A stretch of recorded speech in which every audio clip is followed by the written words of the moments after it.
Welcome everybody to Boston 9/11 Truth. Today is June 12th, and today we have a very special guest, Uh, Gail Gage.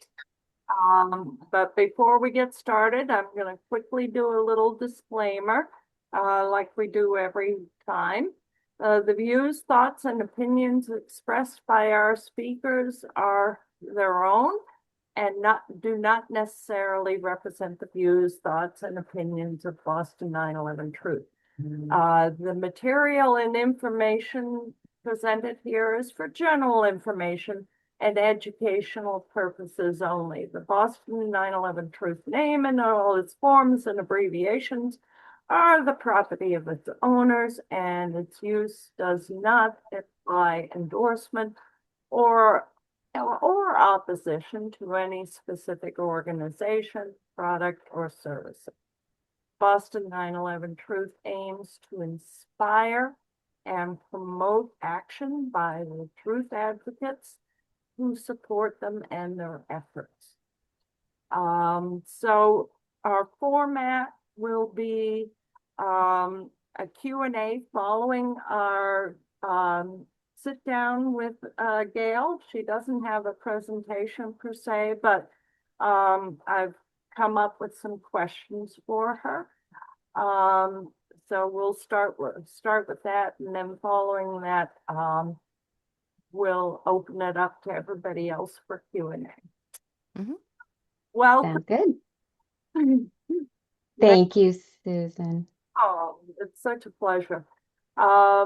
Many of, if not all of you, know Gail as Richard Gage's wife, VP, co-founder of Richard Gage 9/11, partner, assistant, and secretary. Many romances have been spurred by involvement in activism, and the 9/11 truth movement is no exception. I know for myself, all my romantic involvements since 9/11 have been truthers. As I understand it, Gail, you were picturing more of an unstructured, casual, sit down with Gail Gage kind of vibe. Uh, Exactly. yes. So I guess I'll kick it off with a few questions of my own before we open it up to general Q&A. Um, and Gail, if any of the questions become too personal, just let us know and we'll not press you any further. Will do. So Gail, I know you grew up in North Idaho. Was there something about your upbringing that specifically prepared you for a life of activism?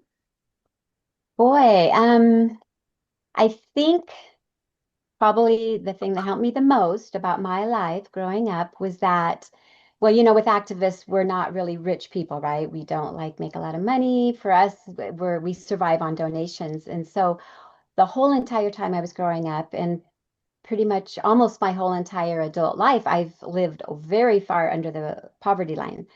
So, in other words, knowing how to live very frugally and not feeling like, I have to have certain things in my life or material things to be happy and content. And so I think that probably is one of the things that's helped me the most is just, knowing how to live within my means and being content with what I have. And then also I I experienced all self-inflicted, but I experienced a lot of adventures, I would say, growing up, starting at a very, very young age and all through my adult life. And so this has been an extremely wonderfully adventurous experience with Richard and being involved in the 9/11 Truth movement. So yeah, I wasn't just that person that just stayed home and kept to myself all the time and, not very social. That's great. So you have 8 adult children and 3 grandchildren. I do. That's an accomplishment in itself. Thank you. Does your family support the work you do with today with Richard? They do. All of my family, all my children, and the rest of my family, they are 100% supportive of what I do. And they're all, yeah, there they are. Now, that was a lot of years ago, you guys, like a whole lot of years ago. And so, for the most, as far as my children, they all completely support what I'm doing and they love Richard to death. And they're so happy for me being with him and all the experiences I get to have.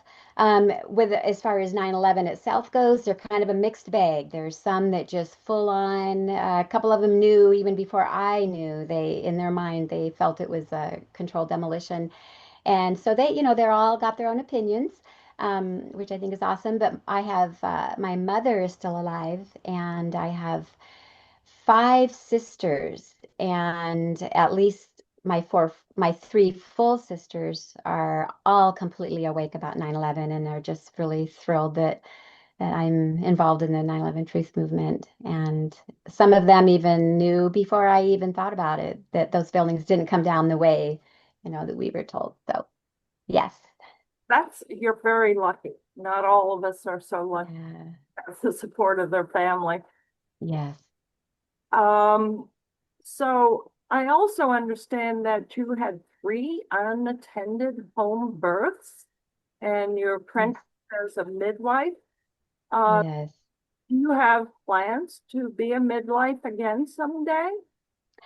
I would love to be. I was in a place in my life, I think it was 2009, where my younger four kids were still really young, and having three home births myself and doing a ton of research and studying and becoming extremely knowledgeable about it, um, felt uh, just very much like I would love to be able to serve and help other women with their birthing experience, their pregnancy and their birthing experience. So I had the opportunity to apprentice with a local midwife, and she's pretty much the only midwife back then at that time. And so we were extremely busy, and I learned a lot. I learned how to do blood draws and all the stuff that a gynecologist would do for women.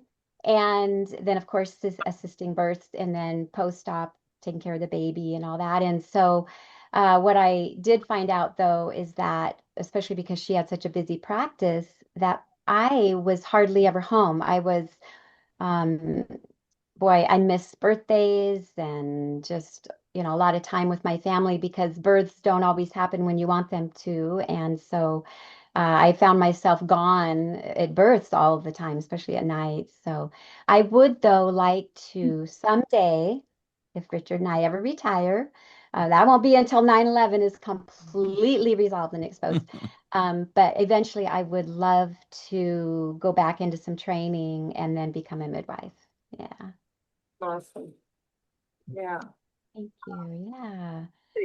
So I heard that you met Richard at a dance and that you were not aware of his notorious role in the 9/11 activity, and that at the time you were not aware of the evidence countering the official story of 9/11 at all. That's true. Yes. So it wasn't, it was a bar, actually. It was, well, like a nightclub. And so I was there, um, just very newly divorced. And it was my birthday. March 3rd is my birthday. So it was just a couple days after March 3rd on a Friday. And a couple of my coworkers and my oldest daughter had invited me to go out and have some birthday drinks. And so I'm like, okay, I hadn't been to a bar or a nightclub or anything in like, gosh, 25 years or so. It was a long time. And so I went kind of reluctantly, and I got there, and my coworkers, two ladies, and my daughter were sitting at a table, and there was this gentleman sitting there with them. And I got there a little bit late, but I sat down, and one of my coworkers said, Gail, there's this awesome guy here, wonderful dancer, and you've got to dance with him. Well, that was Richard. So he came up and he asked me to dance, and we went on the dance floor and just had an amazing connection, like a real, eye to eye, close connection that I hadn't felt before. So it kind of threw me off guard a little bit. But when we went to leave, off the dance floor, he asked me for my phone number. Oh, I gave it to him, not thinking he could even remember it. He had nothing to write it down. And then I ended up leaving. And I tell this story because I just think it's so ironic and it was like the joke was on me because when I went to leave, Richard asked if he could have one more dance, and I said no, I want to go home, and he said, well, you're just afraid to dance with me again because you're afraid you're going to want to marry me. And I was like, what? I just met this man, and I'm like, that was really, really a bold thing to say. So I left. And on Monday, I'm at work and I get this text message saying, hi, this is Richard, the guy you danced with at A&P's. And so we started this. I was very cautious because he's a complete stranger. And I normally, under no circumstance, would give my number to a guy at the bar. I only did because I didn't think he could remember it or write it down. And so we started this texting. And now, as far as 9/11 goes, um, it was during a really busy time of my life. I was homeschooling our four older kids, and the four younger kids were in diapers. Um, in fact, one of them, it was, well, actually, yeah, one of them was very new baby, and so a month old. And so of course, like everybody else, was in shock and there was fear, but I completely believed the mainstream media. I hadn't caught on yet that you couldn't really trust them. They didn't really tell the truth. And so I don't remember ever thinking like, wow, that's weird that those buildings fell like that. I didn't really think about it. So when Richard and I were texting after a couple of weeks, um, I asked him if he had a Facebook because I was kind of wanting to get to check him out a little bit more. And he's like, oh no, it's real boring. So that was a big red flag to me. So I'm like, okay, I gotta go check out his Facebook then. And of course, when I got there, it was all about 9/11. But I'm watching the videos, that classic video of Building 7, with a controlled demolition collapsing side by side. And I couldn't believe it. I was shocked that well, first, I didn't know there was a third building. And so I had never seen it collapse. But just the fact that all three of those World Trade Center fireproof steel frame buildings collapsed just because of fires, whether it was a planes or not, it just started to dawn on me. It was like the more I thought about it, it was like, that really doesn't make sense. And then the more I dug into it, I just developed this huge respect for Richard and what he had been doing for so long. And so, yeah, so that was my wake up moment, was Richard's Facebook at the time. Um, and yeah, it was interesting. It was funny because, he didn't want to, he didn't want to tell me. I think he was afraid that, I would be, like it would upset me or offend me or something. So who knows? She can answer that. Scary information. Yes, yes. I would love to see a video of you two dancing. That would be great. Well, thank you. When we were at that nightclub dancing, it was just he put in a little bit of swing dancing in there. He was kind of leading me, but I'd never danced. I'd never done any ballroom dancing. But when we started dating, that was one of the first things we did, was we started going dancing and taking ballroom dance lessons, which I found to be so much fun. And Richard is really good. Like, he's not competitive level good, but he's definitely impressive, wherever he goes and dances. So that's been just huge fun. And then for those, some of, I don't know, nobody on this call, but some of the folks from AE came to our wedding. And so Richard and I did a tango at our wedding. So where'd you find that? Yes, that is minus, of course, I had my wedding dress on. Richard looked pretty much the same, but so we did a tango that we practiced for like almost a year. We took lessons and practice before our wedding. So it was a lot of fun. So it was a long engagement. It was, because I have been married too many times and Richard more than once. And so we both were very set on going really slow. Although within the first year, because we met in 2016, March of 2016, and then uh, by the end of 2016, we were already sort of talking about marriage. So that's when we decided, okay, we're just going to go really slow. We're going to take our time and spend a lot of time together. And we did just exactly that. So, yeah. Yeah. Wow.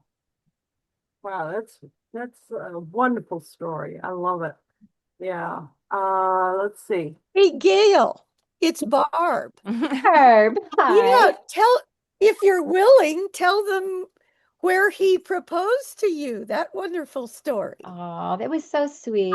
And there's even a backstory to that because he, behind my back, unknowingly to me, he was co-conspiring with my kids. And they were trying to come up with a plan to help him and how he would propose.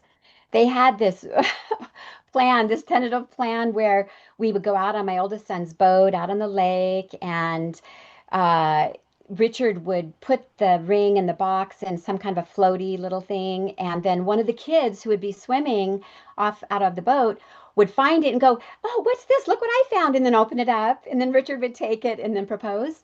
But I had to have surgery. I had I had to have a thumb joint removed on my left hand, and so I was in a cast that I couldn't even get near water. And so that didn't work because they were like, well, she had surgery, so she can't go out on the lake.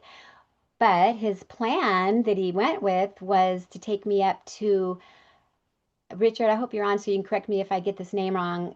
Lake Elizabeth, I believe. It's up in Lake British. Louise. Lake Louise. Well, there's an L in there at least. So Lake Louise, beautiful, gorgeous lake. It's just the most beautiful lake I've ever seen with these mountains and just gorgeous. And now, mind you, this is all a surprise. I had no idea what was coming. So we we went to this beautiful hotel, and he wanted to take me out on the lake, and I was so resistant because I'm like, well, that's why we didn't do the lake thing. That's why I haven't been going out on the lake. I didn't know about the plan, so I didn't know he was planning with my kids. So he finally talked me into it with a life jacket on to get in our little kayak, and we got out in the middle of the lake. And then he asked me if I would marry him, and he was sitting behind me, I was sitting in front, and he was holding the ring towards me. And so I looked back, and he asked me, he said, "Gail, will you marry me?"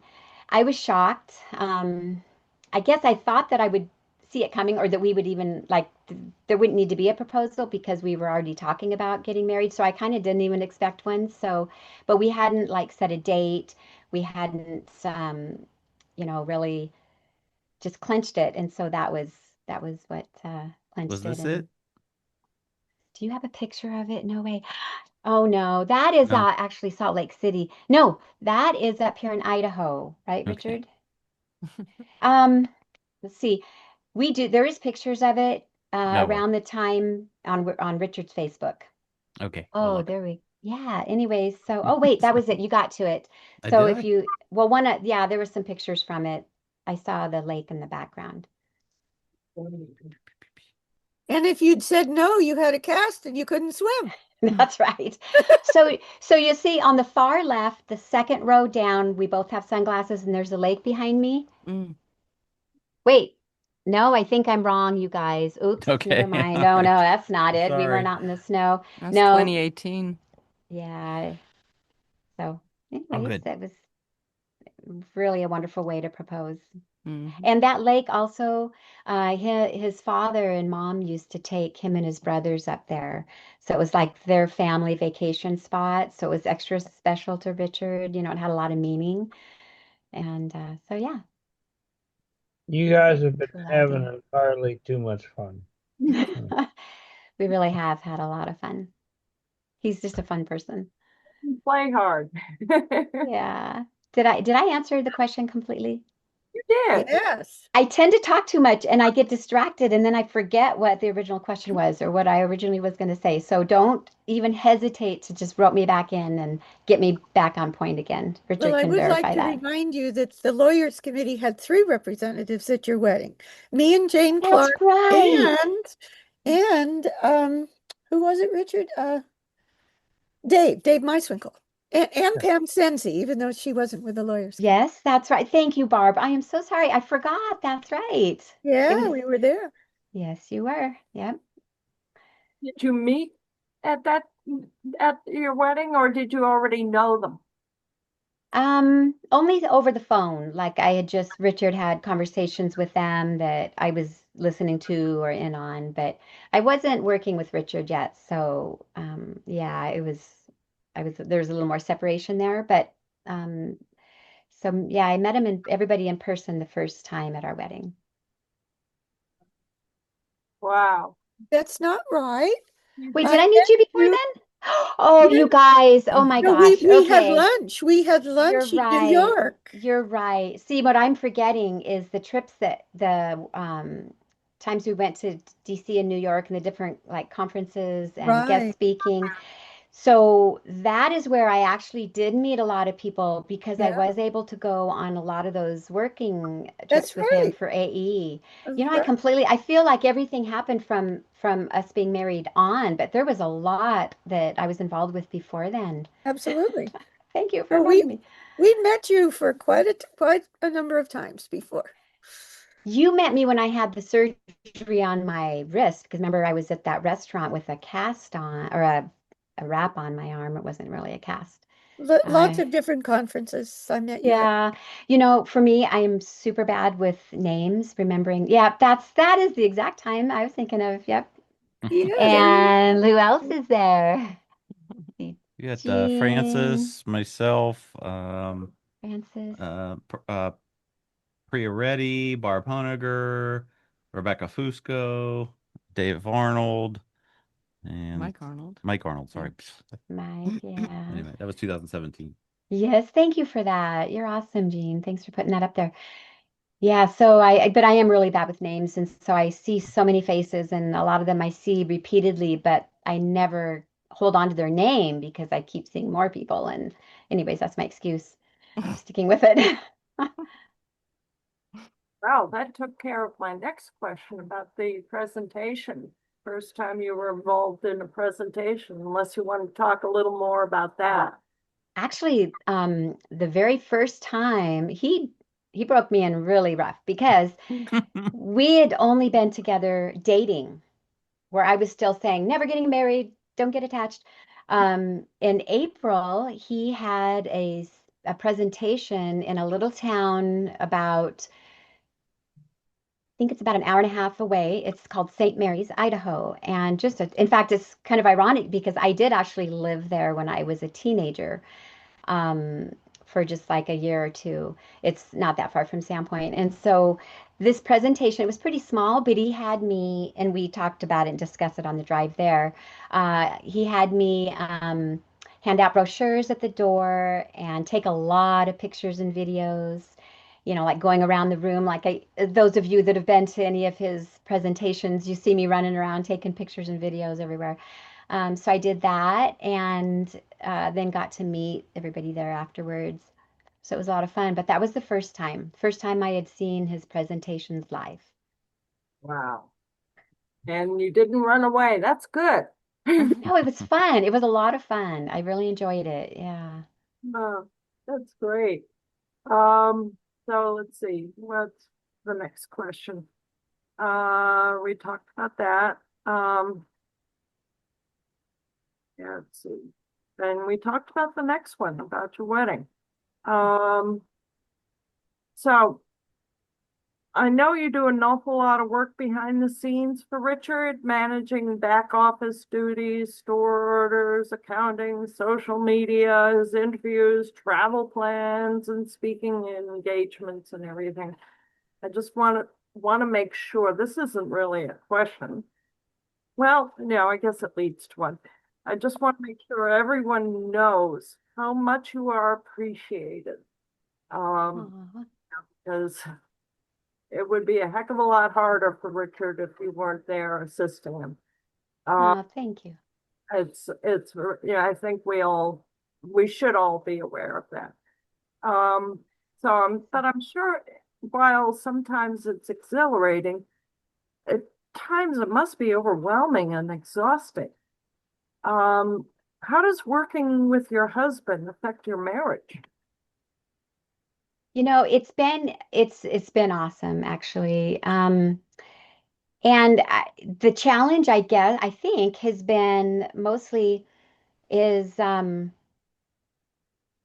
learning, getting into that flow so that I know what my jobs are and what I'm supposed to be doing. And there was a lot to learn. It was a huge learning curve. Um, there's a lot to learn, especially if you're not like already involved in the 9/11 Truth movement.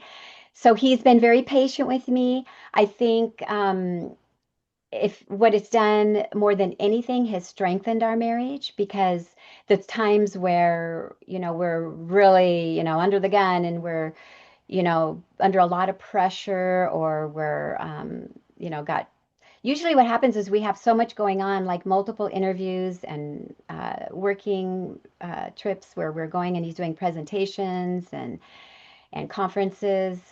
There is a lot of uh, energy that goes into that whole planning and booking and preparation and everything. So I think the most challenging for me is the balancing of that when in the midst of a where we're going somewhere where we have to, mix in a traveling for his presentations and conferences, and then at the same time still keep up on everything, all the daily things that we need to be doing and emails and interviews and all that. So, um, but you know what? It's a lot of fun.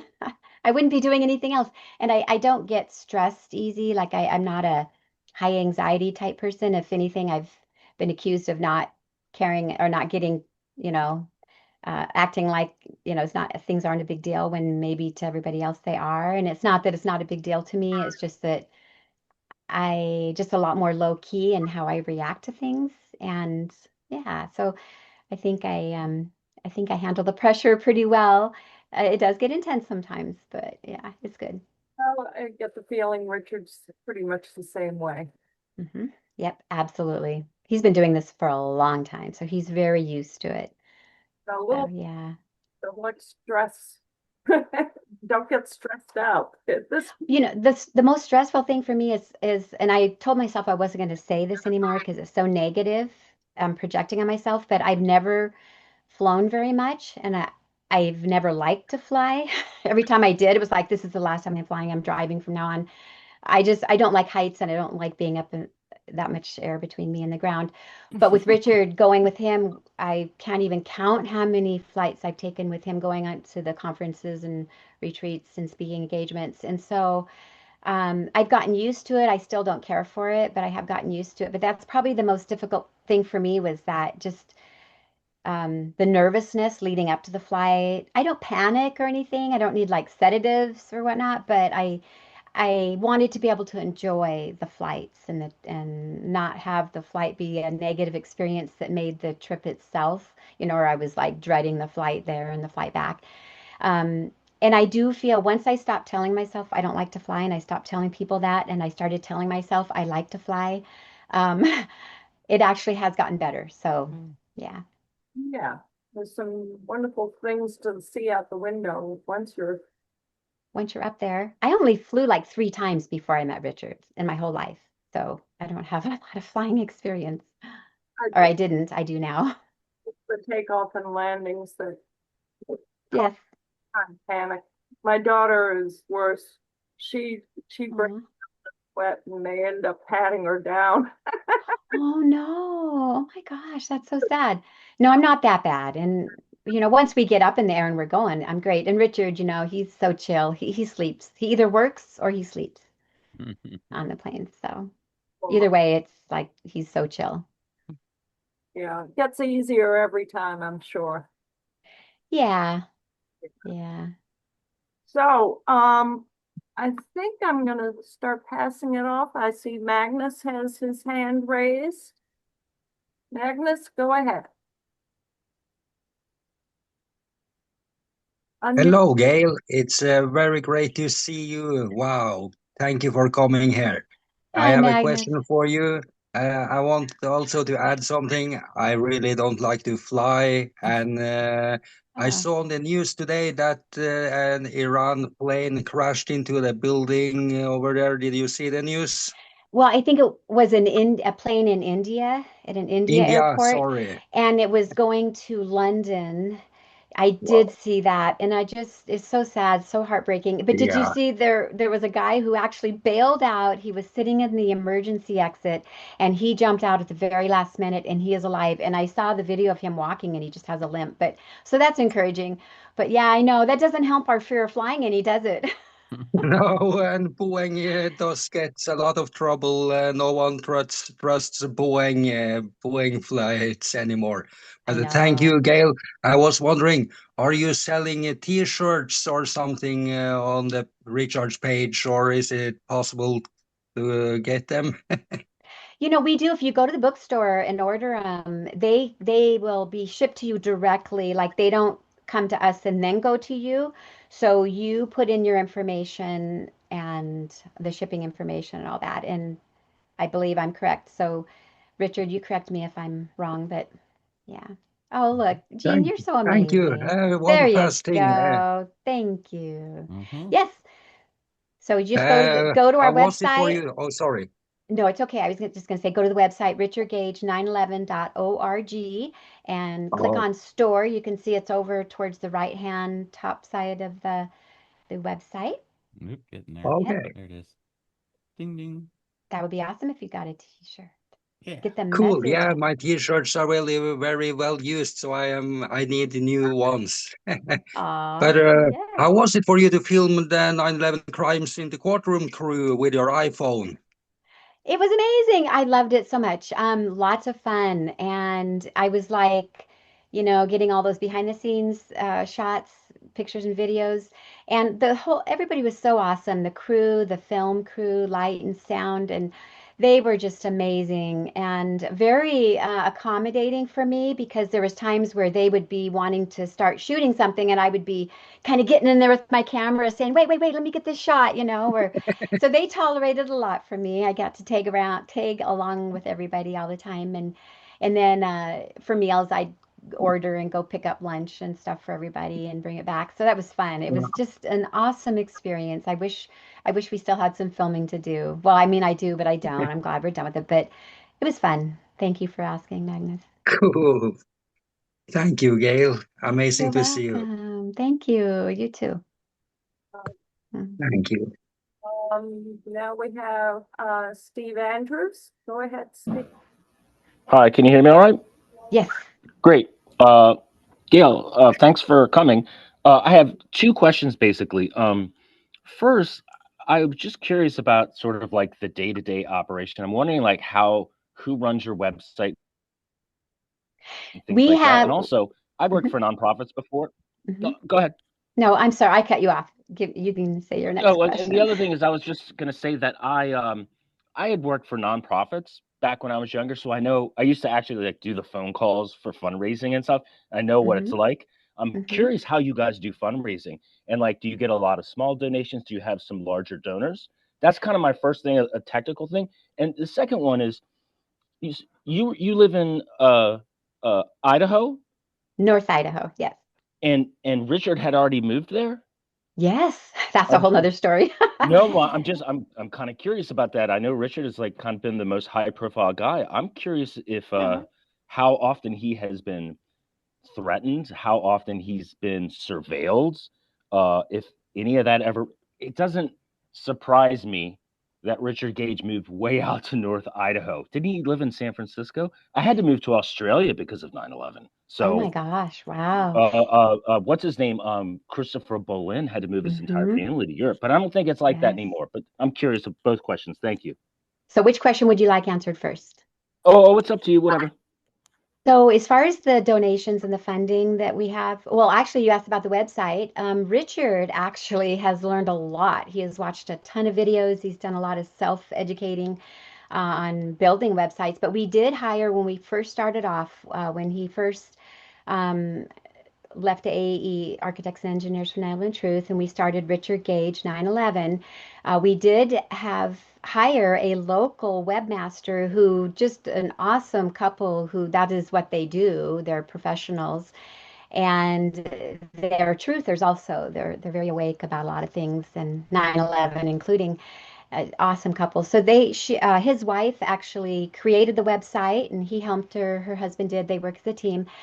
And then we have volunteers. Dan Noel down in California. He's been a volunteer of AE's before I even met him.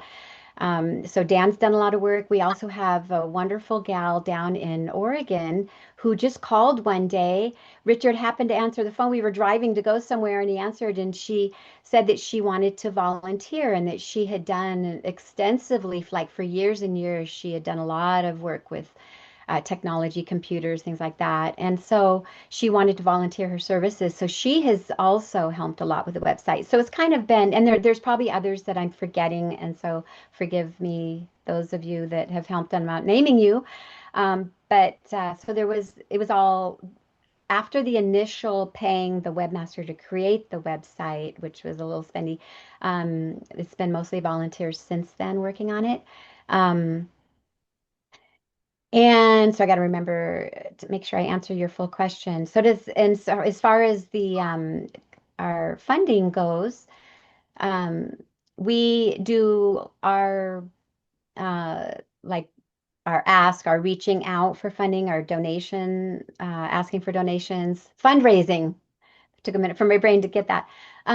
We do our fundraising mostly through emails, like Substack emails, where we will either write an article and that's part of it, or maybe it's an article specifically for fundraising. And then if we have, like a lot of times we'll have a specific goal, like an event or something that we're wanting to fund, and so we'll, raise donations specifically for that. So it's kind of a mix of different things as far as how we Do you guys, get our just curious, do you donations. have any like one wealthy benefactor at all? I would figure it's Wall Um, Street. I figure there's got to be some there, wealthy there people that would do this. Not very many. There is a couple that have been great donors and really supporting 9/11 Truth, some of them for more years than I've known Richard. And there would be considered the larger donors. In fact, one of them, that was the reason I was able to quit my full-time job of 8 years back, let's see, it would have been 2021, I believe, when Richard left AE and we started Richard Gage 9/11. Um, so yeah, I want to make sure I'm answering your question, but I don't want to just go on and on either. Just real quick, then also, if you could just make a quick comment about the whole idea of like threats and surveillance and things like that. If you've noticed it recently, or I'm sure Richard has stories, right? No, no, nobody has ever even hinted at a threat from anywhere with Richard, which he's very fortunate. And now it's been so many years, his evidence is out there so much, it's like really wouldn't do any good now. I mean, even if they did do something to him, the information is there. There's too many people that already have it and know it. And yeah, so, but no, I think my thoughts on that is probably because the deep state felt like the debunkers were doing such a good job of trying to discredit him and make him look like this crazy conspiracy theorist, 9/11 wacko or whatever. That's the only thing I can think of, even though he got, there was a period of time there where he first started the first few years where it was really going like crazy. He took a lot of international speaking engagement trips, and there was a lot more demand for him doing the presentations. Um, but yeah, so um, I think for me, it's like, I'm going to do what my heart is telling me to do, and I know Richard feels the same way. And if we let fear stop us from doing things that are very, very, very important, then we'll never get anything done. And so I don't know. I just look at it like whatever is meant to be is meant to be, and whatever's going to happen is going to happen. So, we keep Mm-hmm. pushing forward. Well, Jean and Sandra have their hand. Yeah. I'd like to add, Gail's probably not afraid she's a farm girl, and I'm sure there's a double barrel shotgun just waiting for any guy to step on her property. So, my question was, all of your life events and getting in with 9/11, observing the 9/11 truth movement all these years, if you could, because you had so many kids, if you could set the 9/11 truth movement on the couch and say, look at them and tell them something about, where we've been, where we're at, and where we're going, what would you say to them in your own words?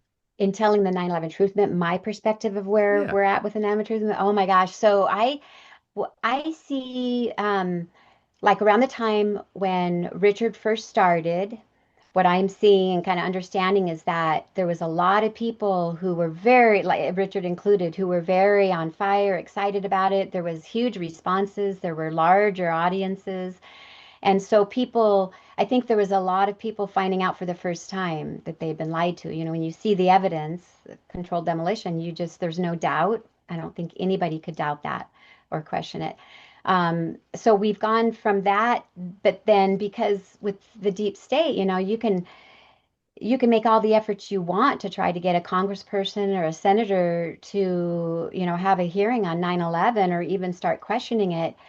But if none of them are either not corrupt, well, even if there was any that aren't corrupt, if they have hearings, if all the judges are corrupt and you've got this stranglehold control of the deep state, it's not going to do any good. So, but what I see happening is over these years that the 9/11 truth movement has really, been persistent and held in there, kept going. If and it's now really getting stronger, is that it's sort of like maybe the collective consciousness of the world, of all of humanity. It's just we're at that point right now where people want truth. They don't want to be lied to. They see they've been lied to a lot and they want truth. And 9/11 is huge. And it's, really um, probably almost the um, most, I don't want to say influential, but has affected the most people worldwide. COVID is also one, but and there's been others. But as far as affecting the whole world, all of humanity, 9/11 has been that. And so now, of course, we're all excited now because, man, Hmm. and I kind of feel like, because I've known Richard almost 10 years. So I started learning about the 9/11 truth movement, being involved with Richard 9 years ago. So I feel like now I've been in it long enough that I can give a better overall opinion, and my own experiences with it and in talking to people. And so that is really what I see is this people are saying it's time. Humanity's ready. So I think we need to be very careful to go very slow and not rush anything with like Senator Ron Johnson or, any other key figures, including maybe some of these independent journalists who, do interviews, that we just be careful not to um, push too hard because we don't want to push back. We don't want them to push back. So Yeah. yeah, so that's kind of my thing is just being sensitive to whoever it is we're speaking to or the audience or the person and be sensitive to them. Thank you. Did I answer your question? Yeah. Right on. Okay. Thank you. You're welcome. All right, anybody else? Hey, speak now or forever hold your peace. It's so hard because you just want to sit down you just want to invite her over for coffee and you just I want to know. just shoot the breeze and talk about whatever. Like I'm having trouble coming up like with a pointed question. Actually, I did want to ask you how your son was, the one who had the Oh. accident. Mhm. I don't know if you want to talk about that, but yeah. Yeah, Nate, my youngest, my baby, he was born in 2000, so whatever year it is, that's how old he is. So he's 25 right now. And 3 years ago, pretty much just out of high school, well, what he did was, I know I'm jumping around here, but he got into wildland firefighting right out of high school. So during the summer, he was a wildland firefighter, and then in the winter he would do part-time jobs waiting for the next summer. And so he got a lot of experience with chainsaws and climbing, and trees and whatnot. And so he ended up getting a job working for a company that they're a tree business. So they do cutting down trees, property owners will hire him. So he wasn't in a tree, but he was on the ground, and a huge bottom base part of a tree that had been cut ended up rolling on him and crushing his legs from his hips down. And he's had a bunch of surgeries and it just doesn't want to heal. So right now he just had, in fact, yesterday he had to have x-rays done, hopefully the last time. They're about ready to settle his workman's comp claim, but it's been a rough road for him, really rough road. Multiple surgeries, bone grafts. Yeah, he's a trooper though, and I'm Yeah. so proud of him because out of all this, he still says he would go through it, even the excruciating pain and everything that he suffered. They airlifted him to the hospital and did emergency surgeries, and the recovery and everything was horrible. It was so hard. And yet, through all that, he still says that because of the how it changed him inside and grew him up, he would do it again just for that Wow. experience. So, That's yeah. wisdom right there. Yes, I'm very proud of him. Yeah. Yeah. So Well, thank you, Sandra. yeah, Yeah. you hadn't spoken for, and I guess I just assumed that, that he's well along the healing process and, Mhm. it wasn't so front and center anymore. But then that's when I realized like, yeah, I haven't asked you in a while. And I'm really surprised and kind of like sad also to hear that I he's know. still struggling. Yeah. But he lives like right by you, right? Like you can, Yeah. So what's funny, and this is a funny story. It kind of goes back to, I think somebody was just talking about why Richard moved up here. Oh, that was the other part of your question, Steve. But uh, I have lived here my whole life, other than moving away for a couple years at a time here and there. I pretty much grew up here in North Idaho. Well, I did grow up here in North Idaho. I pretty much spent my whole life here. And so my ex and I, the father of my kids, and I had bought 5 acres and built a house out in the country in 2000, no, 1996. So almost 30 years ago, we built this house. And so my kids grew up there. 3 of my kids were born there. And so in 2014, Richard moved up. Now, he moved here because he saw that the world was falling apart, especially our country. And so he's like wanted to be a prepper and be ready for whatever might be coming. And so he researched the best places to move to be prepping and where would be the best place to go if what hits the fan.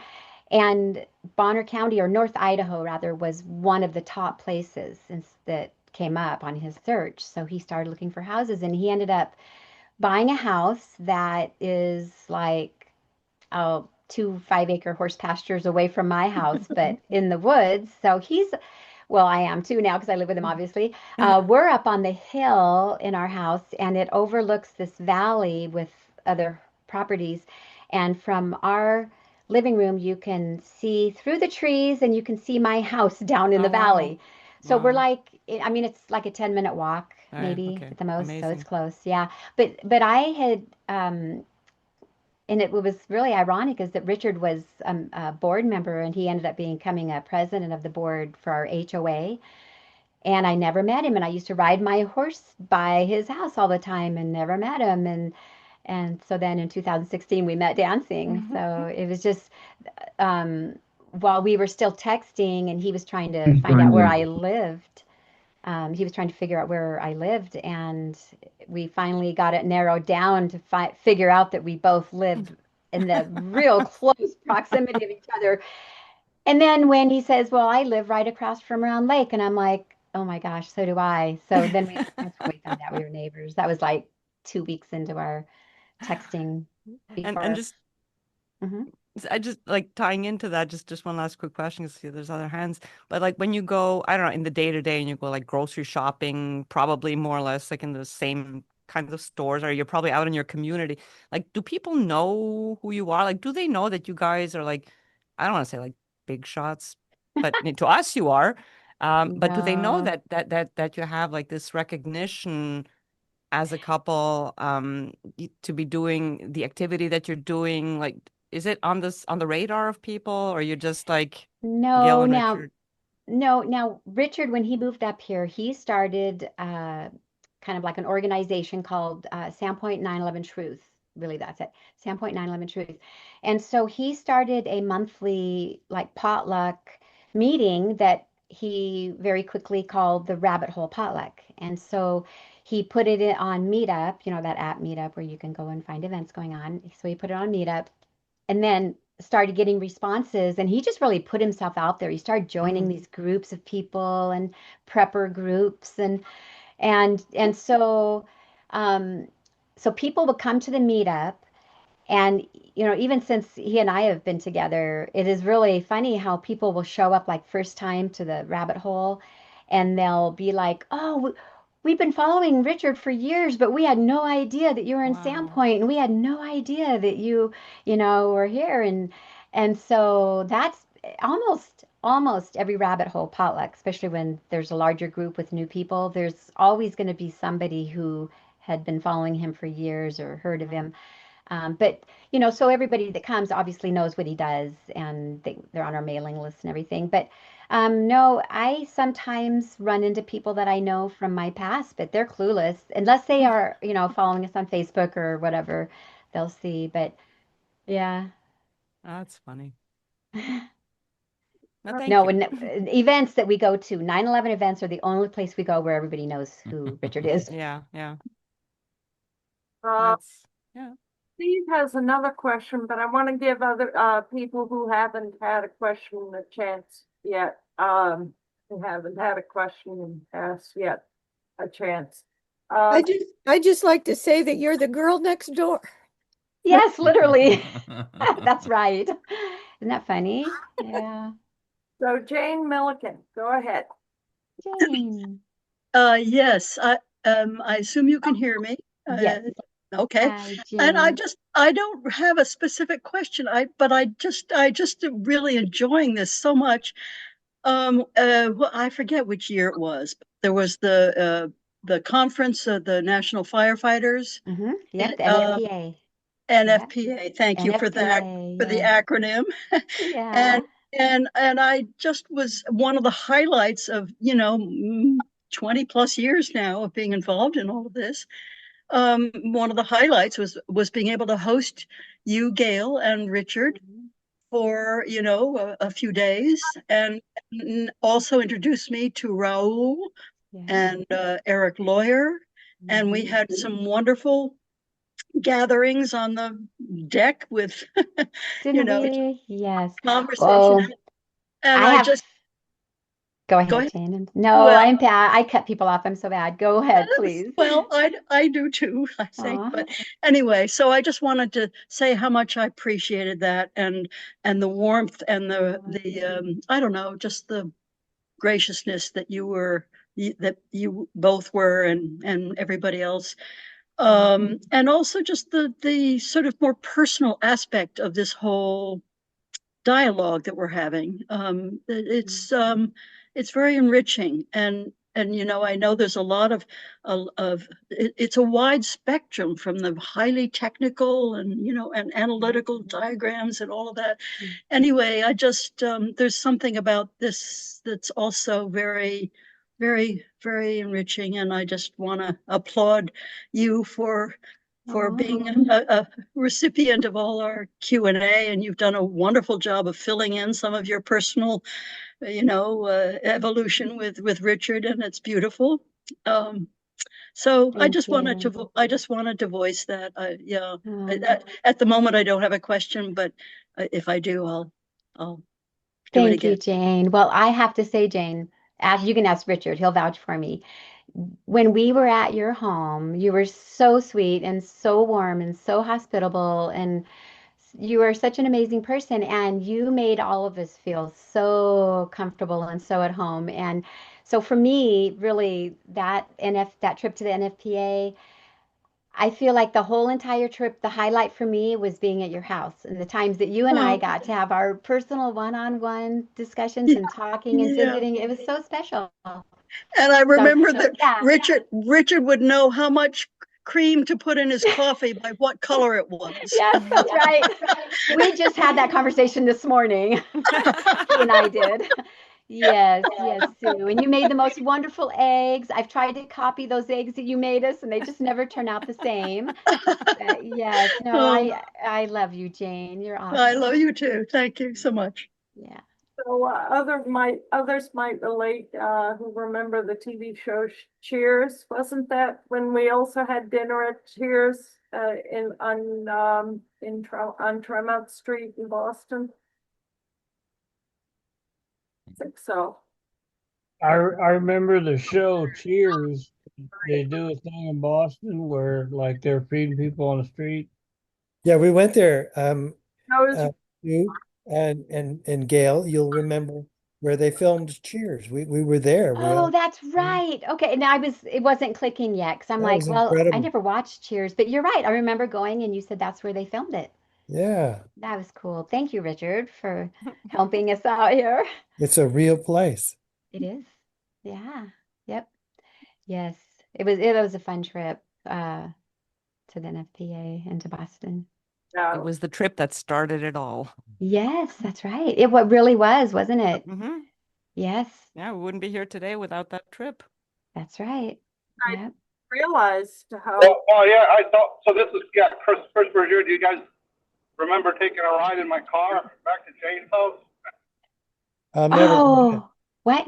Oh no, no, right. that little Richard, race you car. remember taking yeah, in my TTI. You guys had a good time with that, right? Yeah, you were sitting on my lap, and he was going 100 miles an hour down the residential Well, street. I was no, Yes, he was not accelerated going pretty- that fast. no, it was all safe, but the Yes, engine made a little bit of noise. it was safe. Yeah. Yes, thank you for reminding us. Okay. so Steve Andrews has another question. Go ahead, Steve. Hi, Gail. Yeah, thanks. I just real quick. I expected that Richard had moved to Idaho for prepping type purposes, That but was it just it. real quick. I'm just curious. Can you tell us about upcoming events? Anything that you know about events or meetups in New York City? Because I'm unfortunately back here. And Aw. anything that you guys are planning for the 25th anniversary. Thank you. You're welcome. And yes, we are. And then not just us, the 9/11 Truth Movement, a lot of the different groups were all going in together on this and working together. AE, LC, Lawyers Committee, and I Richard, see. help me here. IC, yeah. I was trying to, who am I Firefighters, missing? Firefighters. Anyways, War Room. yeah, I keep messing with my earbuds here. Yeah, the War Room. So there is a group of us, 9/11 leaders, I guess you would say, who we don't have anything set in stone yet, but we're just coming up with some great ideas and trying to put something in writing with a definite plan. We're reaching out to different people that could be guests or speakers, but nothing in stone yet. And But Gail, but there will be activities going on always on 9/11 ground at the in 9 on 9/11 in New York. Definitely will be. Sandra, can you tell what you guys are doing? well, that's the thing. I mean, everything that we're doing is going to be in Washington this year. Aren't you going to do anything at New York on? Oh, No, that's we're all in right. Washington this year. I mean, New York is going to be for the Oh, 25th anniversary. I mean, that's the general plan. right. Obviously, Okay. as assuming the world is still standing and, Right. we're all still alive and all of that stuff. But Yeah. yeah, the idea is with everything happening now with Ron Johnson and Kurt Weldon, that the place to be is more Hmm. around Washington. So that's basically what we're working towards, and the Okay. details are still being figured out. I mean, we have calls now every week to kind of start fine-tuning that, but Have you heard of anybody? Because I had thought in our different phone conversations with everybody that there was still going to be an attempt to be down at ground zero on 9/11, but I might have made that up. not, Is I there mean, anybody? well, Okay. there's people in New York. There's Deb Lee, there's Right. Ross, a couple of others, more or less active.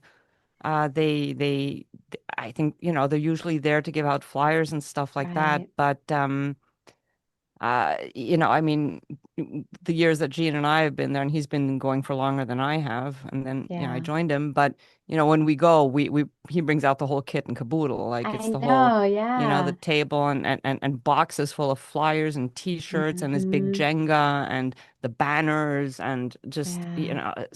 so many things, which is what he wants Yeah. to do in Washington. I mean, that's in Washington. We're gonna want to do that on the Okay. 11th street Okay. Same action, right? thing. Same Yeah. thing. Yep. Okay. But I mean, we were a lot of people for the 20th anniversary, which was in Mhm. 2021. And after that, I mean, you guys were there in 23. Yeah, I in forget. 23. Yeah. Yeah, that's when we had the movie premiere for Gray Okay. McQueen's, Yep. Oh, has it right? been that long already? Yeah, Gene, Wow. actually, you were looking at the Jets pictures there. Okay. Yeah. Yeah, that was a couple of years ago, and so it's it's fizzled out. Like we're Yeah. constantly upset that people in New York are not showing up for New York. Like Hmm. this is where it happened. This is their backyard. They should be Yeah. out by the thousands, right? Or at least by the Yeah. hundreds. But now we have Aaron Rodgers. Yeah, that's That's true. right. Oh, I love that Oh picture. yeah. Gene is super pumped about Aaron Rodgers becoming a Steeler Oh, yeah. We're gonna tailgate a lot. because we're gonna have to do something with that, maybe including another plane banner. Who Oh, knows? yeah. He's gonna feel very, very persecuted with the plane Singled out. banner thing. Yeah. So that picture that I just shared real quick for everybody, Uh-huh. that was September 11th, 2023. 2023. We were going to go because Aaron was premiering as a Jet on September 11th. That was supposed to be his Yeah. first home game. Yeah. And it Yeah. was raining, and we decided, we're just not going to get. The banner got canceled that we were going to fly over the stadium, Yeah. and We got to the hotel. Gail and Richard were soaked because they ended up That's having to right.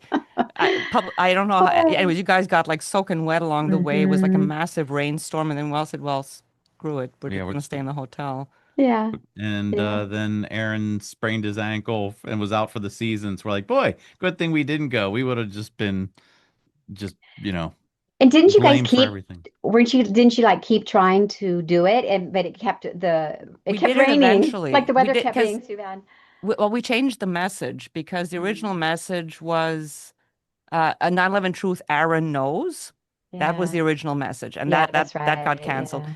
And Yep. after that, we're like, yeah, maybe we should go some. So then we said it was something heal well, Aaron, Hmm. with That's love, the 9/11 right. truth movement, right? Yep. Yep. I remember now. And yeah, several attempts. It got canceled like another 2 or 3 times just because the weather wasn't Hmm. cooperating. And then eventually it flew when none of us were there. It was Hmm. sometime in October, I think. Yep. Hmm. But people took pictures of it and it Yep. circulated on X, and That was it. That was awesome, you guys. that was Stay fun. strong, Aaron, with love. Not Stay strong. Yeah, Yep. that's what it was. anyway. All right. That's a great idea. Sorry. Events. That was what you guys were originally talking about. Yeah. Mhm. So Washington, Steve, not, but Steve, Yeah. if you want to organize anything in New York, We have some names we can give you. yeah, we can put you in touch with There you people go. that, the more, the better, the easier it's going to be, to support each other and stand together as a group instead of Yeah, if just you like, go down to Church and Vesey at the corner on the church, people will be there. There will be Augie and Stephanie, maybe Mike Santangelo, maybe Les Jameson. People will show up there. You mean like Yeah. for the 25th anniversary? that's for this year. Yeah. Yeah. Yeah. The 25th anniversary will be there. Yeah, we'll be in Yeah, New yeah. York the year after that. Yeah. Oh, okay. You just mean this September. This September, yeah, somebody will be there. They're always standing there along the church fence at Church and Vesey. Okay, well, Trina's been waiting a long time. Go ahead. Uh-huh. Hi, Gail and everyone. Thank you. Thank you, Sue. Gail, thank you so much for sharing your voice today. And I agree with Jane. Your personal story has just been so touching, and it's lovely just to sit here and hear you talk about your life and Thank everything you. that's transpired, and deeply appreciate all of your valuable contributions and for standing strong with Richard in this important work. So just thank you so much. I have two questions. The first one is, if you could what would you say to people, maybe especially women, who want to speak up but feel intimidated, how would you encourage them to get involved? And how could we bring more women into the movement is my first question. It's a great Interesting question, question. Trina. It is a good question. I have to think about this for just a minute. Um, so what was the first part of the question? What would you say to people, especially women, Gotcha. who want to speak up, but they feel intimidated? And then to round that out, how do you feel we could bring more women into the movement? Um, I think it all starts with the heart because if you're going to speak out about anything, it's got to be really settled in your heart first, and you have to really, it has to be like almost part of you where it's a passion and not just an idea. It's not just a thought like, oh yeah, 9/11 truth, that would be good. I'm aware, but and it would be good if more people knew. Um, but I think it's gotta really be a passion that you love people, love humanity, because you have to really care about people in order to want to give them a message that will help them and open their eyes and change their world. And so I think having a foundation of number one, caring about humanity and loving people. So it's genuine and you're being sincere in your heart.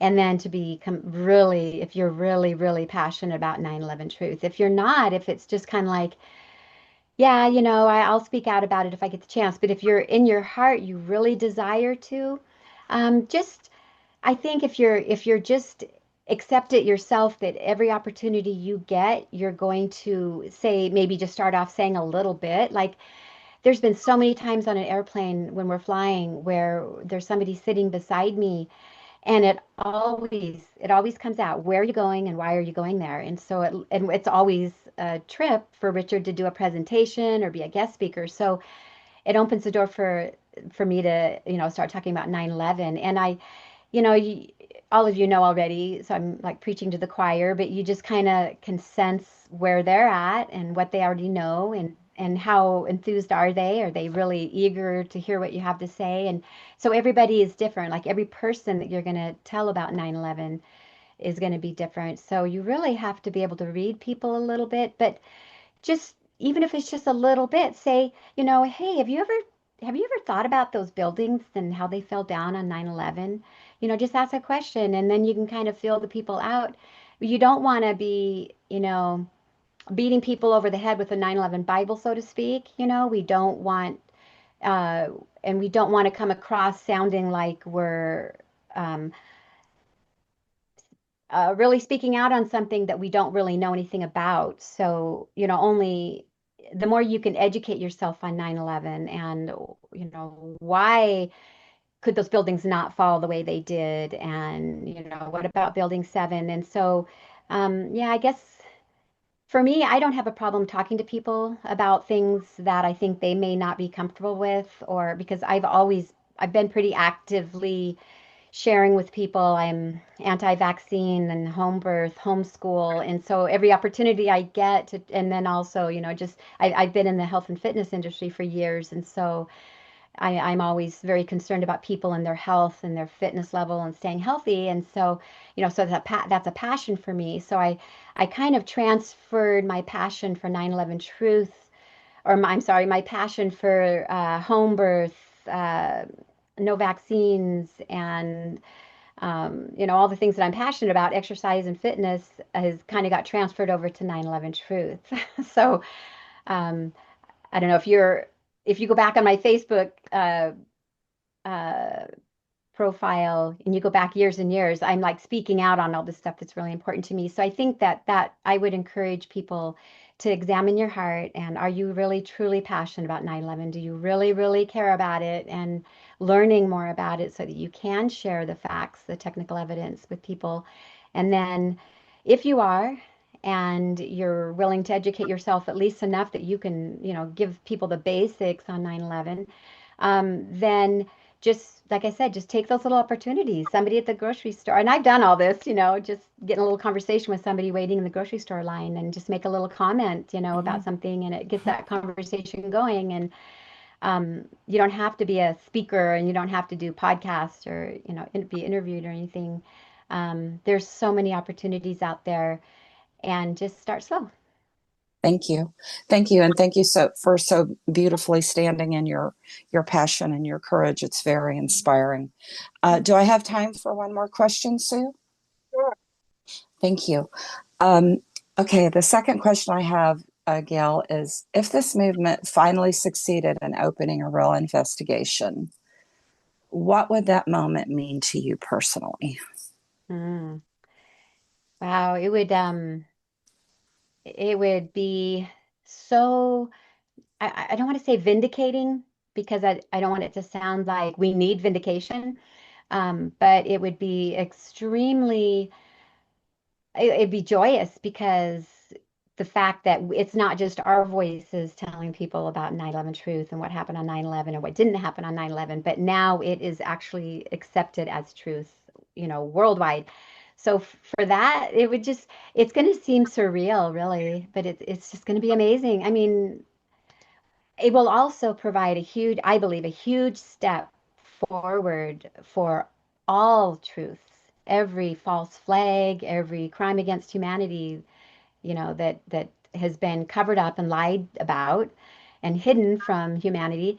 I think it would also help open the doors for those to be exposed to. But man, I don't know. I can just imagine the celebrating that's going to go on though when that happens.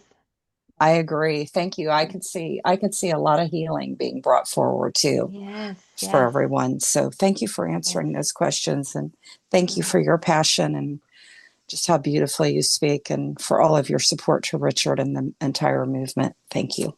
From Thank the you so bottom of much. my heart, I agree Oh, with the passion sparking your involvement, because for me, uh, it was the jumpers. I think I mentioned this. Sandra posted about the jumpers not too long ago about, can you imagine what it was like to either face burning alive or jumping to your death or whatever. But yeah, that was when I initially got involved, that was like my motivation. Like, just, I couldn't imagine that day. So that's been my heart and my motivation. So thank you. oh. I'm just so, thankful for you.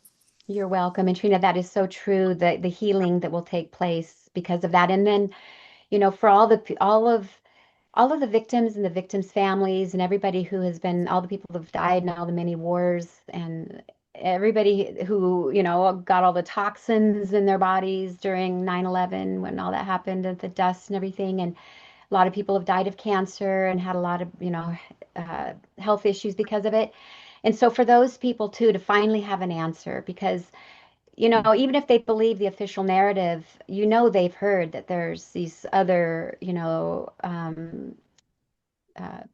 Allegations and stuff. yeah, positions on what happened, Right. and so that's almost got to be tormenting to me. I can't imagine being a family member of a victim and not really knowing for sure, and also not knowing, if it's my own government, then that changes how I look at my government, and really, which um, I I imagine that it's going to be huge. That it's going to be yeah, just very healing, and just they get that closure. It brings closure, finally knowing what happened. All right. Thank you. You're welcome. So Joseph Olson has his hand raised in the chat. So go ahead, Joe. Uh, yeah, Saturday, June 14th is not only No King's Day and DJ T's birthday, but it's also the 8th anniversary of the burning of the Grenfell Towers in London. And this is a 24-story concrete reinforced building that had wood frame walls, flammable exterior walls, a single narrow staircase for the whole entire building. And it burned for 24 hours. And the protocol in London was to shelter in place if there was a fire, because the fire people would be able to get there and rescue you. And one of the first things that happened was, because the fire burned out on the fourth floor, it burned out the connections to the electrical room, so there was no power, so the elevators didn't work. There was no water, there was no sprinkler system. Absolute tragedy. There's a great website. It's called the capital B, the number one, and then the capital letter M. And they have an hour-long presentation on this. And I watched this as it was happening in real time, and I watched the investigations about how shoddily everything in the UK is built. They have nothing in the way of building codes, nothing in the way of UL testing or NFPA. It's the biggest joke in the world. And in their video, they say that there's over 2,000 council housing high rises in England that are all built with these same defects. Did you have a Boy, for Gail? Just to your voice is cutting yes, out. Grenville Towers, GR. Can you put that in the chat? Grenville Towers. Oh, I you did. did. Awesome. Yeah, I haven't looked at But the I chat want yet. That's awesome. Yeah, if you could put it in the chat. Thank you for sharing that. Okay, and yeah, because sorry. Were you done? okay, thanks. You're welcome. Well, I just want to say I watched the investigations in real time as they were going through and showing all the defects inside the building, and it's absolutely horrifying. I've been to England 6 different times, 2 weeks each time, and toured coast to coast, and beautiful country.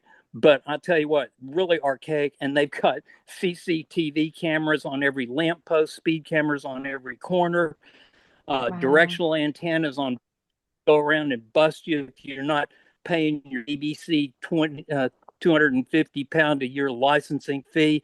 It's the most draconian environment imaginable, and the people over there are absolutely beat down sheep. So if we're expecting England to rise up and help us revolution, there ain't nobody over there that's going to do that. Yeah, it sounds like it's really hard over there right now, the censorship and the control. It's really bad. Yeah. Did you have a question that you want to ask me specifically? You're giving some great information, but is there a question that you have? Yeah. Next time you're in Texas, I challenge you guys to a West Coast swing, 2-step, polka, jitterbug. Let's see, lint top. We're gonna have Tango. to I can do all practice. Oh, you can do the tango too? Cool. Yeah, Aw, they're all fun, all of those yeah, dances. yeah, it is. And I've been dancing for 30 years, and I've Wow. danced all over. I've danced on 3 continents. So, but anyhow, yeah, it's a wonderful time dancing, and it's good social skill. It's highly aerobic, and like they don't do the ashes down move, low impact. Yeah. Yep. Your voice is cutting out, but I got a little bit of that.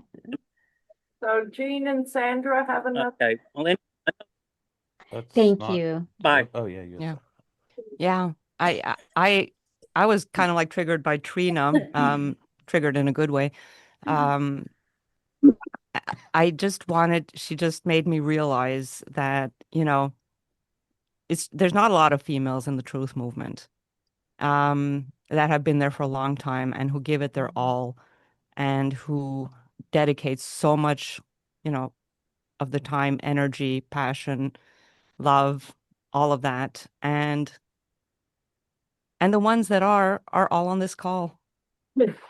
I was going to say, you, my dear, are the one that comes to my mind. Others too, Trina, absolutely. But I yeah, mean, Trina is, and it's that's the thing is like the Barbara accepted because Barbara is more out there and more public, and she has a whole history of the government, having worked and all of that stuff. So Barbara's in a class by herself. But even Barbara, all of you, these girls are always behind the scenes. You're the quiet voice, and everybody knows you're there. Every once in a while, we see your face, but you're like a driving force. And Susan's a powerhouse. She's done so many things for so many years for so many causes, and she hasn't been afraid to be a shit disturber. And I love that. And Jane, Jane, like I had a chat with Jane a couple of weeks ago, and she looks all cute and innocent, but she is like, she's like super powerful. I know.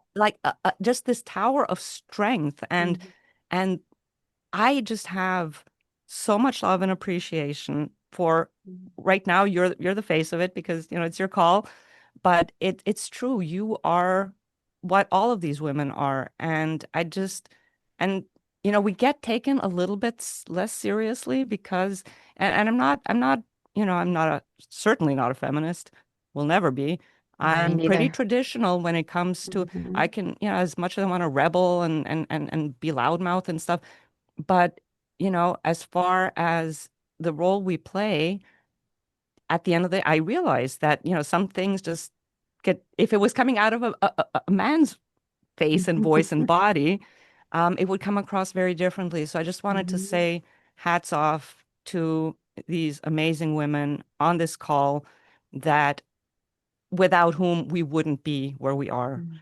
And so I just wanted to say thank you to you specifically, but acknowledge all of them that are on this call. Oh, thank you, Sandra. Yeah.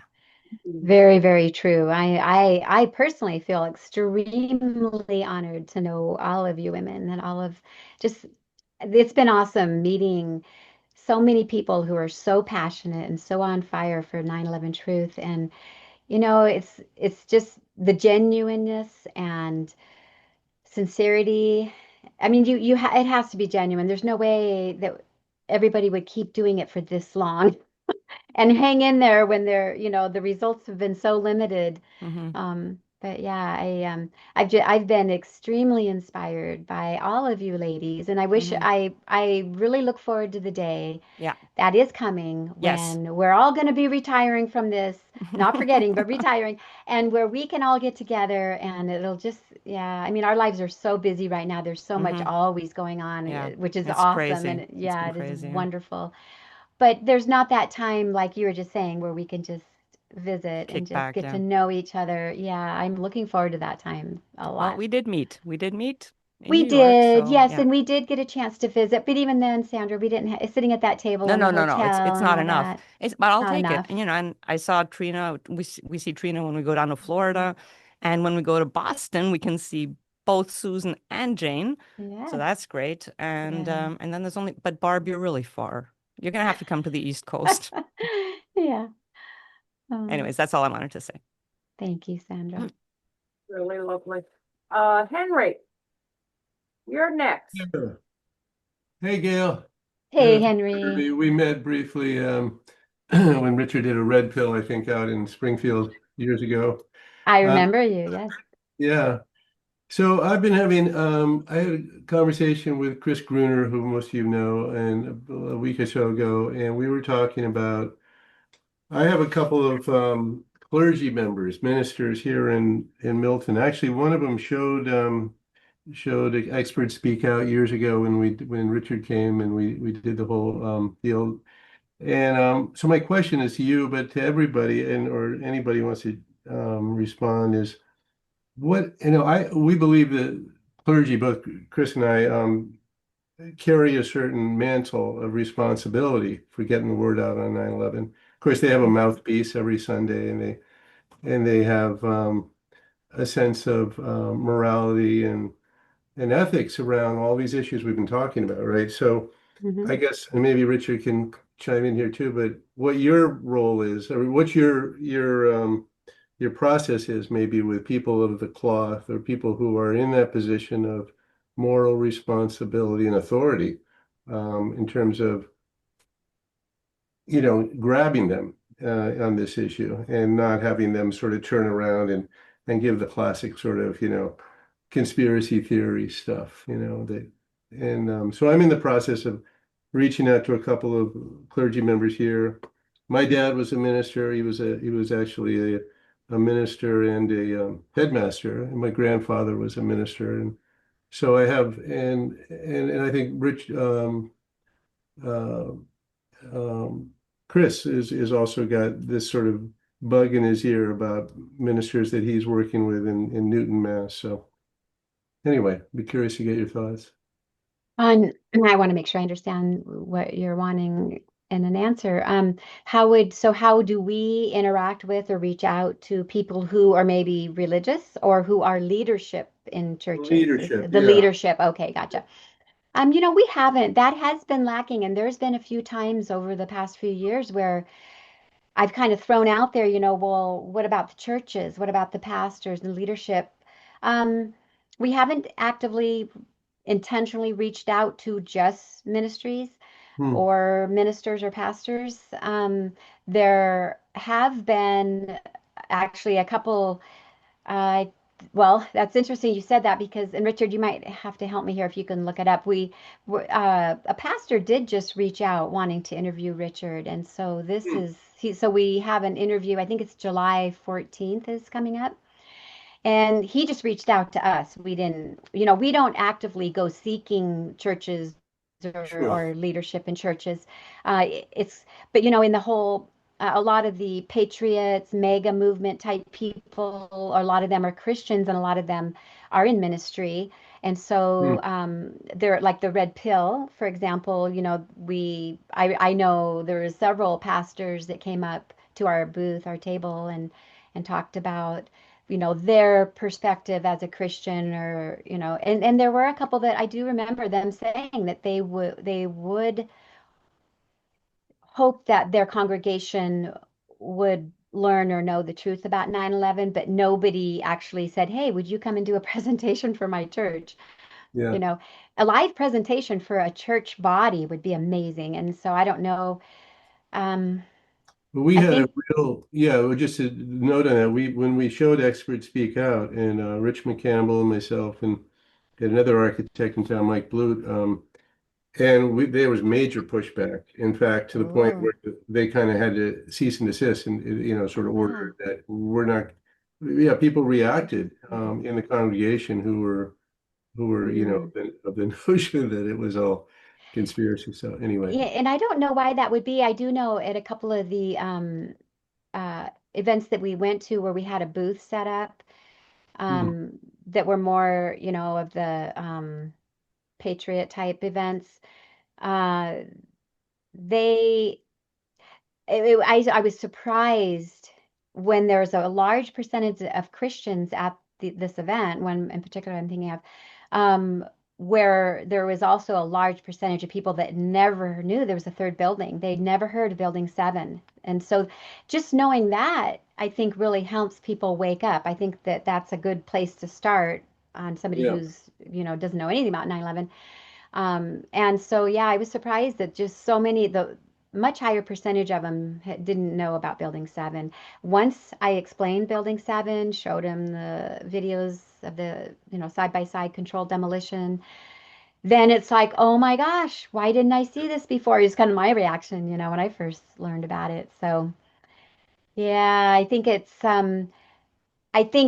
I don't think you would treat them any differently as far as your approach to try to get them to be open to it. It's just going to be each individual person. And once they have their waking up moment to 9/11, if they're in ministry as a pastor, are they going to be willing to share it with their congregation, even though it may be unpopular? A lot of pastors, they really try hard to keep um, this isn't church and state, but still, it's kind of like politics. A lot of people look at 9/11 as politics, and a lot of pastors or leadership in churches try really hard to keep out of politics with their yeah, congregation. So that might be why they're harder to reach yeah, yeah. also. Yeah. Well, Yeah. yeah, again, if I'm not sure they're harder to reach, or even more, it just seems to me that there would be more of an incentive on their part Mm, to speak out or to do something. So mm. anyway, thank you for sharing, and thank you guys for You're all your good welcome. work. Yeah, Oh, you're appreciate it. welcome. Thank you, Yeah, Henry. yeah. Oh, any other questions? Well, I did want to ask you a little bit about, I have a question. oh, I who's that? Um, Can I have your Uh-oh, I'm number? going to get tested here. No, just kidding. well, yeah, it's a test. What Don't what test me. um, what are the three for Gail? The three most challenging experiences you've had uh, working in 9/11 Truth, and even with me, and why? Challenges. Um, well, I just, you have to give me a minute to think about this. I want to make sure I answer it completely. Well, as far as like what we do, our work with Richard Gage and 9/11, probably the biggest challenge is just keeping track of everything that's going on because on a daily basis we have multiple um, people that we're in connection with, whether it's, you guys with planning for 9/11 anniversary or interviews. We get a lot of correspondence, and I do feel bad because this is probably one of the most challenging things, or the most challenging for me, is trying to keep up on all the correspondence, because I know when I reach out to an organization or a company or something with an email, and I just, in my mind, I'm thinking they're not even going to get it. And then, of course, they never answer. And I don't want us to be like, one of those organizations. But it is literally impossible to respond to everything. We don't have staff. It's just me and Richard. We have some awesome volunteers. But as far as like the social media and correspondence, keeping up on emails so that people that reach out to us, every single person should get some kind of a response, and we are so lacking that way. Even it would just an acknowledgement would be nice. And same thing with like on social media with Facebook and the different platforms. People will comment on our posts or ask questions on our, in the comment section. And so I go every morning when I'm having my coffee, I'll go through all the social media platforms that we're on. I'll look for all the comments, go to all the direct messages for all the platforms. They all have their own private messaging. And I'll go there and check for messages. And unfortunately, since I can't respond to every single one of them, I feel like unless it's a real urgent situation or it's something that Richard needs to look at to see if it needs to be responded to, I don't respond, because I feel like if I respond to one and not another, especially publicly when there are comments on the social media platforms, if I answer or respond to one, but then not another that I miss, then this person's gonna, be sad and feel like, I didn't care about them or something. So, and I'm not like a people pleaser. Like if people don't like the way I am, I'm sorry. That's your problem, not mine. Um, but as far as making people feel heard and cared about and that they're important, um, it's really kind of heart-wrenching sometimes for me, because I'm like, oh, people don't get the responses that they deserve and that they should get. So here's my public apology to everybody who reaches out to us, especially like on Facebook and not X too much on X, but especially Facebook. So yeah, that's a big challenge for me. And with working with you, that question did come up in the beginning, and I think it's just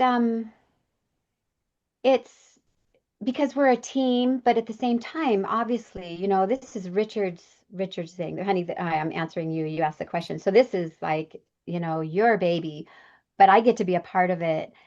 And so there's a delicate balance there, but it's not, I wouldn't say it's challenging. I like being able to have you lead and have you like be the director, so to speak. So, um, yeah, I know you get frustrated at me sometimes because I may not keep up all the time, but yeah, I don't feel like there's any stress or anxiety or anything around it. So, yeah. What And are you the you two? said three. Okay, Oh, so Jeez. not responding on social media, or correspondence. Oh, well, I am terrible with names, you guys. I have a problem with remembering names. I am the worst. I know it. So especially when we're going to speaking engagements or conferences, I meet so many people, and a lot of these people are people that Richard has met and known for years, but not for me. I haven't known them, and so forgetting people's names, I hate it. I try all the tricks that we can do to, associate their name with something. That just doesn't work for me. So, yeah, that's a challenge. And let's see, what would a third one be? Um, See, I'm gonna Teaching get Richard, going. teaching Richard how to be a farm boy. No, that's not been hard. He's all gung ho. I mean, Nice. oh yeah. I think Richard, your brain, well, I'll tell them talk about the about Richard, not chickens. to him. Oh my gosh, you guys, this is so sad. Okay, you gave me permission. So Richard had chickens before I met him. When I moved in, we had chickens, and chickens come and go, and so we bought some baby chickens, and we kept them in the house in this cage on our table. So, because when they're teeny little day-old chicks, you have to have the temperature all right and everything. So when they finally got old enough, we moved them up to the shop, which is where we have our chicken coop and a little sectioned off place for the babies, so the big chickens don't kill them and before they get big enough. And I went up to feed them in about a week ago or so in the morning, and two of the baby chickens were like half eaten in their little pen. And so, and then anyways, I won't belabor this. We ended up losing a bunch of baby chickens and a couple of our adult chickens, and it turned out to be a skunk. So we so we my oldest daughter, her best friend and her husband own a pest control business where they have traps. And so they always tell us if we ever need to borrow traps that we can have them. And so Richard went and got some traps from them and set them up, and we have actually caught two skunks. Those things are elusive. They're smart, but they're also food driven. So you just got to find the food that they can't resist. And uh, Richard, I don't think you want me to tell them what you did with it. Probably not. Okay, no, he's really not a skunk murderer. No. Anyways, I'll just leave that to your imagination. It was humane.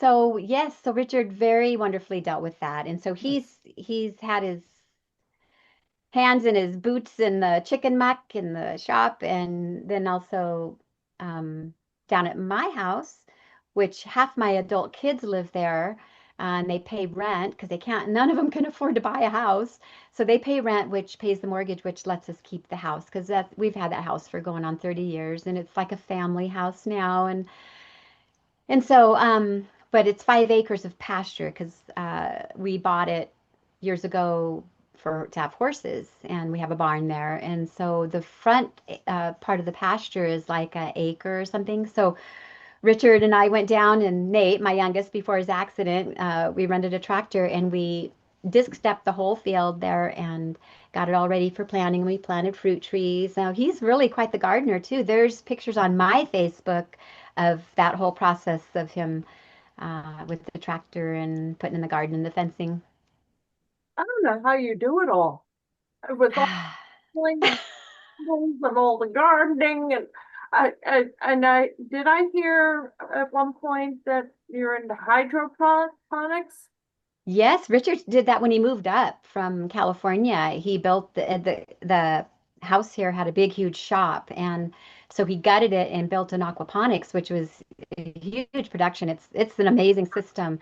And yeah, Richard, you can tell more about it. He knows more of the details, but we grow But just tell them lettuce. about that it runs on fish. Oh yeah, that's the whole point of aquaponics is we have two, is it 500 gallon tanks or 1,000 gallon tanks? I think they're 500. Anyways, they a big fish tanks full of fish. We feed the fish poop into the water. The water goes down these big troughs. There's like rows of these big, huge troughs, and they're I think there's 3 levels on each row. And so the fish water fertilizes the plants, and the plants, the roots filter the water so that it cleans the water for the fish so that it circulates back to their tanks. So I love, yeah, it's a cool system. Yeah. love to see it. Very cool. Yeah. That sounds awesome. Yeah. Yeah. Oh, I'm just for the first time gardening last year, dipped my toe in it and really getting into it this year. And Aw. I start my seeds with an arrow garden. I realize those are doing so much better than the ones I started in the ground. You know, I never heard of arrow garden. So like air. That's makes me think of air. hydroponics. You put the seed in a little seed cone Okay. and you stick it in the water and the light goes on timed, so that it's got the right amount of light. You set it for whatever you're growing. It's an Hmm. electronic system. So Interesting. yeah, so the roots are growing in water because they come out of the Oh, yes. We have one of those. In fact, Richard just pulled it out of our prepper pantry. It's I don't Richard, is it just for tomatoes? It's little, it like sits on your countertop and it Right. has light and stuff. And Fine. yeah, Richard, you said it's for growing tomatoes, but I would imagine other things can be grown in it maybe. It's not very big, but yeah. Well, Yeah, aquaponics. Okay, a small scale. yeah. Yeah. That the whole water system with nutrients, and of course, when you add fish, you're not having to, remember to add nutrients Hmm. and go and buy the nutrients and all this. That's Yeah, fascinating, but it sounds expensive and difficult to put together. But still, I I'd think be. it is. But Yeah, I think it is the setup, the initial setup, I think is very expensive to get it started. But I don't know. I wasn't involved with it, but I think it's great that we have it. We get some great lettuce and kale and whatever else Richard can remember. sounds great. Yeah, awesome. Well, thank you so much. I think it's time for us to go to our agenda portion of our program. This has been a delight, an absolute Huh. uh, Thank you, Sue. you in person again sometime. I hope you find your way to the East Coast. Well, you will for the Yes, we'll be there. anniversary. Not too far from now. Yeah. But anyway, always a delight chatting with you. And Thank you, Susan. thank you. Thank you so Mhm.